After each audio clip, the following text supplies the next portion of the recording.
Good morning, नमस्कार दोस्तों। हम इस वीडियो में देखने वाले हैं 10 अक्टूबर 2020 से लेकर के जितने भी इंपॉर्टेंट करंट अफेयर के प्रश्न बन सकते हैं पूरे के पूरे डिटेल में और एक्स्ट्रा फैक्ट के साथ में। अगर आपको इस वीडियो का पीडीएफ चाहिए तो हमारे टेलीग्राम ग्रुप को ज्वाइन कर लीजिएगा, जिसका लिंक इस वीडियो के डिस्क्रिप्शन में मिल जाएगा। आप वहाँ से इस वीडियो का पीडीएफ बहुत आसान तरीके से डाउनलोड कर पाएंगे दोस्तों। ठीक है, अब देखिए हमारे पीडीएफ में खास बात क्या है दोस्तों। खास बात ये है कि अगर आपकी परीक्षा 2 से 3 महीने के बाद भी होती है तो अगर हमारे पीडीएफ को दोस्तों आप पढ़ोगे तो इसमें पूरा डिटेल में लिखा हुआ है, तो इसीलिए आपको दूसरी कोई वीडियो कहीं से और से पढ़ने की जरूरत नहीं पड़ेगी। इसीलिए आप इस पीडीएफ को आप सेव करके रख लीजिएगा।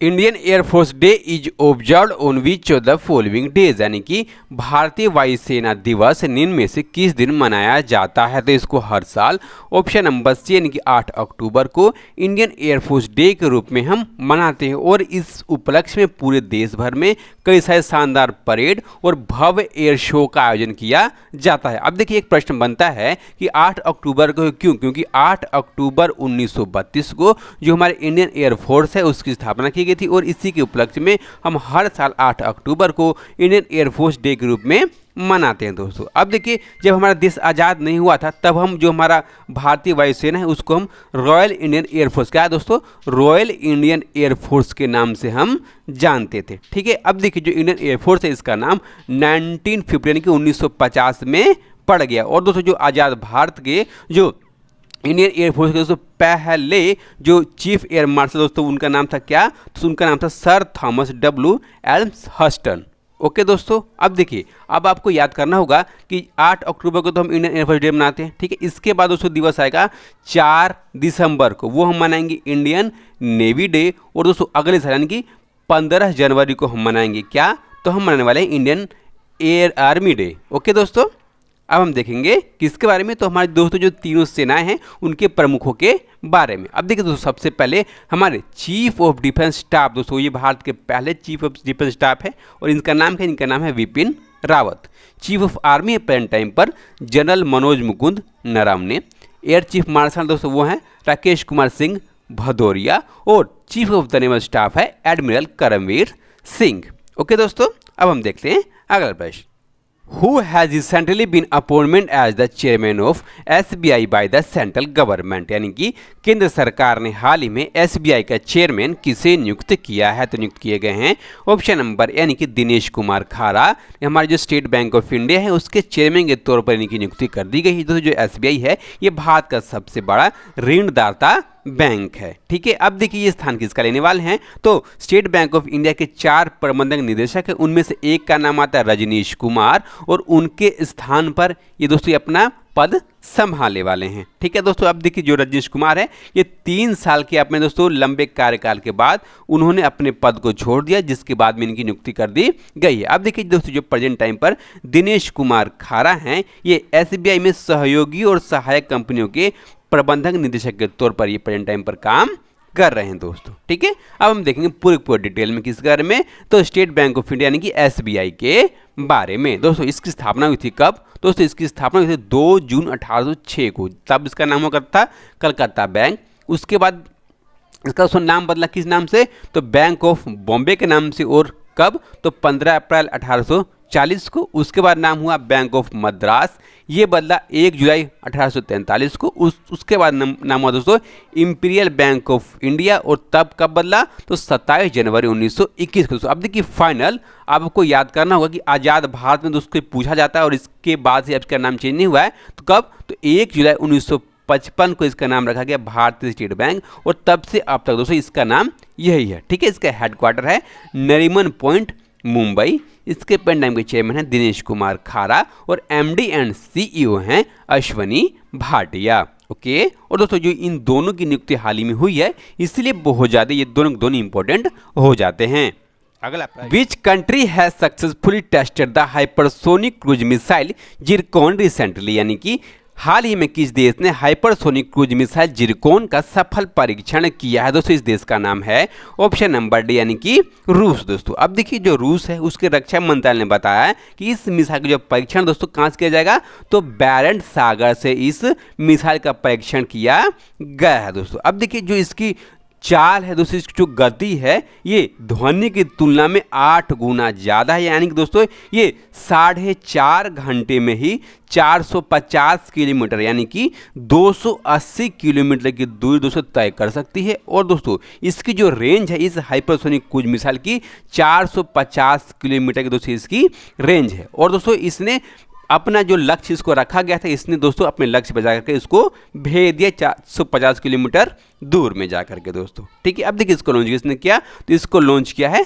रूस ने। तो दोस्तों रूस के बारे में हम जानते हैं, रूस की राजधानी कहाँ है, मॉस्को। प्राइम मिनिस्टर है मिखाइल मिशुस्टिन, राष्ट्रपति हैं व्लादिमीर पुतिन, और दोस्तों यहाँ की मुद्रा चलती है रूसी रूबल। ओके, अगला प्रश्न, केंद्रीय मंत्री रामविलास पासवान का नई दिल्ली में निधन हो गया, वह किस राजनीतिक पार्टी के संस्थापक थे? दोस्तों संस्थापक थे ऑप्शन नंबर बी यानी कि लोक जनशक्ति पार्टी के वे संस्थापक थे, और जिनकी मृत्यु 74 साल की उम्र में नई दिल्ली की एक निजी अस्पताल में हो गया, और जिसकी जानकारी लोक जनशक्ति पार्टी के पेन टाइम के अध्यक्ष जिनका नाम है चिराग पासवान, जो रामविलास पासवान के दोस्तों पुत्र हैं, उन्होंने अपने ट्विटर हैंडल से इसकी जानकारी दी। और कुछ दिन पहले ही केंद्रीय मंत्री रामविलास पासवान का दोस्तों हार्ट ट्रांसप्लांट हुआ था, और इससे कारण दोस्तों काफ़ी लंबे समय से बीमार भी चल रहे थे, और इस कारण दोस्तों इनकी मृत्यु हो गई है।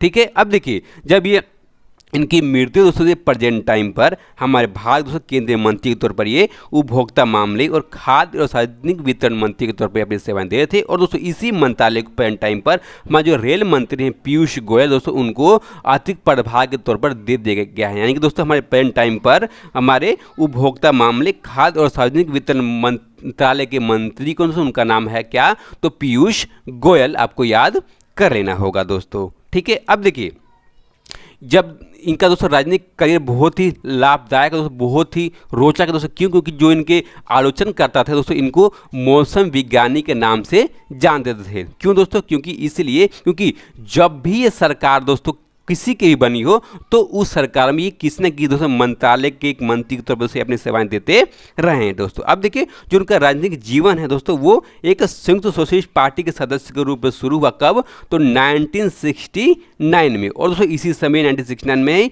बिहार के विधानसभा में दोस्तों ये पहुंचे, और ये दोस्तों पहली बार 1974 में दोस्तों इन्होंने जो लोक दल था दोस्तों उसके महासचिव बनाए गए दोस्तों। और उसके बाद ये 1977 में दोस्तों बहुत भारी मतों से इन्होंने अपने जीत दर्ज की, और उसके बाद से दोस्तों ये किसी न किसी पद पर और 2020 तक दोस्तों ये बने रहे हैं दोस्तों। ठीक है, अब देखिए ये किस निर्वाचन क्षेत्र है दोस्तों ये अपना चुनाव लड़ा करते थे दोस्तों। इनका चुनाव क्षेत्र था हाजीपुर। ओके दोस्तों, अब देखेंगे हम दोस्तों किसके बारे में, तो अब हम देखेंगे अगले प्रश्न यानी कि 5 नंबर के बारे में। Who became the first state to curb mask prices, यानी कि मास्क की कीमतों पर लगाम लगाने वाला पहला राज्य कौन सा बन गया है दोस्तों? इस राज्य का नाम है ऑप्शन नंबर सी यानी कि महाराष्ट्र। मास्क की कीमतों पर लगाम लगाने वाला देश का पहला राज्य बन गया दोस्तों। अब देखिए इसकी आवश्यकता क्यों, इसकी आवश्यकता इसलिए पड़ जाती है दोस्तों क्योंकि जो भी कंपनियां इसको बनाती हैं दोस्तों, और जब तक ये मार्केट में पहुंचता है तब तक इसका रेट बहुत ज़्यादा हो जाता है, और दोस्तों इसको जो आम लोग हैं वो खरीद नहीं पा रहे हैं दोस्तों। इसी को देखते हुए इसका जो रेट है उसको लगाम लगाने के लिए ऐसा निर्णय लिया है महाराष्ट्र सरकार ने दोस्तों। अब देखिए इसका सबसे पहले महाराष्ट्र सरकार ने अध्ययन किया कि इसको बनाने में कच्चा माल, उत्पादन लागत, उत्पादन को दोस्तों बजाने में जो भी उसका लेबर कॉस्ट है वो सब कुछ देख करके कितने का पड़ता है दोस्तों, उसी के अनुसार ही राज्य सरकार ने इसके रेट फिक्स किए हैं दोस्तों। अब देखिए रेट क्या है दोस्तों, अगर किसी व्यक्ति को N95 मास्क खरीदना है दोस्तों तो उसको कितने में पड़ेगा, तो 19 से लेकर के 50 रुपये के बीच में पड़ेगा दोस्तों। अब देखिए अगर किसी व्यक्ति को डबल और ट्रिपल लेयर के मास्क चाहिए तो उनको 3 और 4 रुपये के बीच में दोस्तों उनको मिलेगा, यानी कि 3 रुपये यानी 4 रुपये तक ही उसको डबल लेयर और 3 लेयर के मास्क मिल जाएंगे। और उसको N95 मास्क खरीदना होगा तो 19 रुपये से 50 रुपये के बीच में उसको भी मास्क मिलने वाला दोस्तों। ठीक है दोस्तों, अब देखिए इसी के साथ जो मास्क कीमतों में कटौती करने वाला दोस्तों महाराष्ट्र पहला राज्य बन गया है और सैनिटाइजर की कीमतों को भी दोस्तों लगाम लगाने वाला महाराष्ट्र पहला राज्य बन गया है। ठीक है, अब हम देखेंगे इंपॉर्टेंट फैक्ट किसके बारे में, तो महाराष्ट्र सरकार यानी कि दोस्तों महाराष्ट्र के बारे में, जिसकी गर्मियों की राजधानी है मुंबई और ठंडियों की है नागपुर। इसके मुख्यमंत्री उद्धव ठाकरे, गवर्नर भगत सिंह कोश्यारी और इसकी पार्लियामेंट सीटें हैं राज्यसभा की 19 और लोकसभा की 48। राज्य बना था 1 मई 1960 को। इसके पेरेंट टाइम को दोस्तों कौन से यानी कि चीफ जस्टिस हैं बम्बई उच्च न्यायालय के वीपी धर्माधिकारी। इसके जानवर हैं इंडियन गिलहरी, पक्षी पीले पैर वाला हरा कबूतर, फूल जरूल और पेड़ है आम का पेड़। ओके, अगला प्रश्न 6 नंबर के लिए, who was appointment as the director general of BCAS यानी कि BCAS के महानिदेशक के रूप में किसे नियुक्त किया गया है। दोस्तों नियुक्त किए गए हैं ऑप्शन नंबर यानी कि MA गणपति BCAS के महानिदेशक के तौर पर इनकी नियुक्ति करी गई। दोस्तों अब देखिए जो BCAS है इसका फुल फॉर्म क्या होता है। दोस्तों इसका फुल फॉर्म होता है bureau of civil aviation security, इसका फुल फॉर्म होता है। और प्रेजेंट टाइम दोस्तों जो हमारे MA गणपति हैं इन्होंने स्थान किसका लिया, तो इन्होंने स्थान लिया राकेश अस्थाना का इन्होंने स्थान लिया। और MA गणपति उत्तराखंड कैडर के 1986 बैच के दोस्तों एक IPS अधिकारी हैं। ओके, अब हम देखते हैं अगला प्रश्न 7 नंबर के लिए, who were appointment as the new members of the monetary policy committee यानी कि मौद्रिक नीति समिति के नए सदस्यों के तौर पर किसे नियुक्त किया गया है। दोस्तों नियुक्त किए गए हैं ऑप्शन नंबर डी यानी कि आसिमा गोयल, जयंत R वर्मा और शशांक भिड़े मौद्रिक नीति समिति के नए सदस्यों के तौर पर इनकी नियुक्ति कर दी गई है। दोस्तों अब देखिए जो प्रेजेंट टाइम पर जो आसिमा गोयल हैं ये Indira Gandhi institute of development research में प्रोफेसर के तौर पर अपनी सेवाएं दे रहे हैं। और जो जयंत वर्मा हैं भारतीय प्रबंधन संस्थान अहमदाबाद में ये पढ़ाते हैं। तथा जो शशांक भिड़े हैं ये national council for employed economic में रिसर्च के वरिष्ठ यानी कि जो सीनियर सलाहकार के तौर पर अपनी सेवाएं दे रहे हैं। दोस्तों अब देखिए जो मौद्रिक नीति समिति है दोस्तों इसके जो पदेन 3 सदस्य हैं। दोस्तों कौन कौन है, तो हमारे रिजर्व बैंक ऑफ इंडिया के टाइम के governor Shaktikanta Das, deputy governor जिनका नाम है माइकल पात्रा और दोस्तों जिसके कार्यकारी निदेशक है जनक राज। दोस्तों ये पदेन 3 सदस्य होते हैं दोस्तों। ठीक है, अब देखिए जो रिजर्व बैंक ऑफ इंडिया दोस्तों इसने अपना रिवर्स रेपो रेट और दोस्तों जो रेपो रेट है इसको जारी किया दोस्तों, लेकिन जारी करने के साथ दोस्तों ये भी कहा है जो पीछे दोस्तों हुआ करता है वही, यानी कि दोस्तों जो हमारा रेपो रेट दोस्तों कितना है तो 4.0%। दोस्तों जो हमारा रिवर्स रेपो रेट है वो है 3.5%। ओके, अब हम देखते हैं अगला प्रश्न 8 नंबर के लिए, किस केंद्रीय मंत्री ने दूसरे विश्व कपास दिवस पर पहली बार भारतीय कपास के लिए ब्रांड और लोगो लॉन्च किया है। दोस्तों ब्रांड और लोगो लॉन्च किया किसने, तो हमारे प्रेजेंट टाइम के कपड़ा मंत्री हैं जिनका नाम है स्मृति ईरानी। दोस्तों इन्होंने सबसे पहली बार जो हमारा दूसरा विश्व कपास दिवस है उसके उपलक्ष्य पर हमारे जो कपास के लिए ब्रांड और लोगो लॉन्च किया। दोस्तों अब देखिए सबसे पहले हमको जानना होगा कि विश्व कपास दिवस मनाया कब जाता है। दोस्तों अब देखिए हर साल मनाया जाता कब, तो 7 अक्टूबर को मनाया जाता है। और दोस्तों पिछले साल यानी कि 2019 में ये पहली बार मनाया गया था। दोस्तों अब देखिए जो हमारे भारत का जो प्रीमियर कपास होता है उसको दोस्तों विश्व लेवल पे हम कस्तूरी कपास के नाम से हम जानते हैं। किसके नाम से दोस्तों, कस्तूरी कपास के नाम से हम जानते हैं। दोस्तों अब देखिए इसकी खासियत क्या होता है। दोस्तों इसकी खासियत होता है जो कस्तूरी कपास होता है इसमें सफ़ेदी ज़्यादा होती है, चमक, कोमलता, शुद्धता दोस्तों इसमें बहुत ज़्यादा होता है, इसीलिए इसकी वर्ल्ड में बहुत ज़्यादा मांग है। ठीक है दोस्तों, अब देखिए जो भारत है कपास का दूसरा सबसे बड़ा उत्पादक है और दुनिया में कपास का सबसे बड़ा उपभोक्ता है। कौन दोस्तों, तो वह है भारत। अब देखिए दोस्तों जो भारत है हर साल लगभग 6 मिलियन टन कपास का दोस्तों भारत उत्पादन करता है। और दोस्तों ये लगभग खर्च कितना करता है, तो ये खर्च करता है 23%। ओके, अगला प्रश्न, J Venkatramu has been appointment as the MD and CEO of which payment bank, यानी कि जे वेंकटरमू को किस भुगतान बैंक के MD और CEO के रूप में नियुक्त किया गया है। नियुक्त किए गए हैं ऑप्शन नंबर बी यानी कि इंडिया पोस्ट पेमेंट बैंक के MD और CEO के रूप में जे वेंकटरमू को नियुक्त किया गया। दोस्तों कब किया गया, तो 7 अक्टूबर 2020 को दोस्तों इनकी नियुक्ति कर दी गई। अब देखिए जो स्थान किसका लेने वाले, स्थान लेने वाले हैं सुरेश सेठी का स्थान लेने वाले दोस्तों जो सूर्य सेठी हैं, मार्च 2020 में दोस्तों इन्होंने अपना पद छोड़ दिया था, तो उसके बाद ही ये पद खाली था और अब जाकर के इस पद को भर दिया गया है। अब देखिए जो प्रेजेंट टाइम पर जो जे वेंकटरमू हैं वे इक्विटास स्मॉल फाइनेंस बैंक में मुख्य डिजिटल अधिकारी के तौर पर अपनी सेवाएं दे रहे हैं दोस्तों, और इनको जो भुगतान, मोबाइल बैंकिंग, खुदरा बैंकिंग के दोस्तों क्षेत्र में 22 सालों का लंबा अनुभव है दोस्तों काम करने का।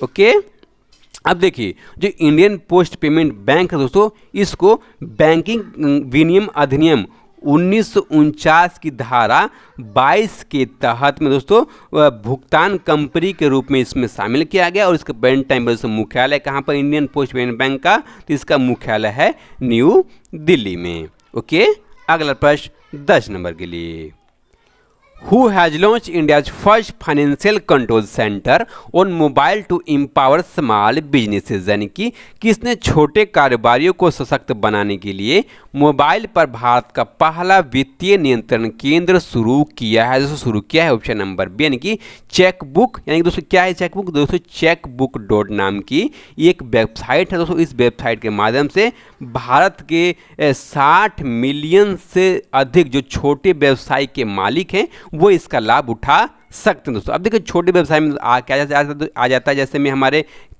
किराना दुकान वाले, व्यापारी, रसायनज्ञ, ठीक है दोस्तों, और जो हमारे रेहड़ी फड़ी वाले दोस्तों सारे इसके अंदर में आ जाते हैं। अब देखिए इसके दोस्तों करना कोई दोस्तों, इसके लिए इनके पास एक चालू खाता होना चाहिए ICICI बैंक का दोस्तों, और इसके माध्यम से अगर वो पेमेंट करते हैं दोस्तों उनको प्रत्येक पेमेंट पर कैशबैक भी दिया जाएगा इस चेकबुक डॉट नाम को दोस्तों वेबसाइट के माध्यम से दोस्तों। अब देखिए जिसमें जो पेमेंट कर सकते हैं दोस्तों कैसे, तो बायोमेट्रिक के माध्यम से दोस्तों, और उसके अलावा जो IMPS होती है जो तत्काल भुगतान सेवा हो गई, NFT यानी कि दोस्तों नेशनल इलेक्ट्रॉनिक्स फंड्स ट्रांसफ़र, और RTPCS यानी कि रियल टाइम ग्रोस सेटलमेंट दोस्तों, इन ट्रांजेक्शनों के माध्यम से दोस्तों अगर वो पेमेंट करते हैं तो उनको कैशबैक दिया जाएगा इस वेबसाइट के माध्यम से दोस्तों।